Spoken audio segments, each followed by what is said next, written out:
gammachuun tun filannoodha. Kana jechuun gammachuun suma harka jirtii jechuudha. Sumaatu if gammachiisa, sumaatu fedhiphisa. Waa qabaattee fi miti ha gammachuu qabaattu, waa dhabdee fi miti ha gammachuu dhabdu jechuudha. Tanaaf gammachuun qabaachuu fi dhabuutiin hundayitu sumaatu if gammachiisa, sumaatu fedhiphisa. Hedduutu jira kan qabeenya qabu, kan gammachuu hin qabne. Ammaas akkasuma hedduutu jira kan qabeenya hin qabne, kan gammachuu qabu. Tanaaf gammachuun qabaachuu fi dhabuutiin hundayitu jechuudha. Filannooteeti sumaaf gammachiisa, sumaatu fedhiphisa. Araan tan nama meeqaatu hospitaala jira.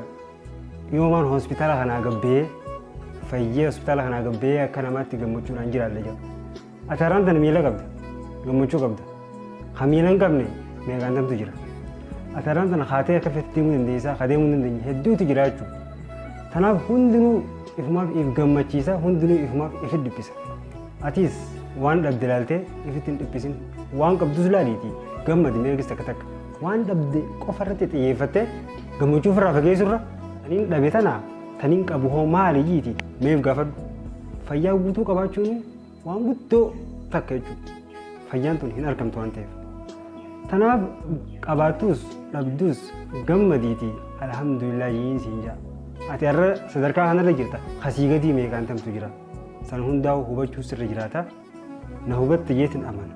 Waan na dhaggeeffattaniif guddaa galatooma. Teenya. Olum.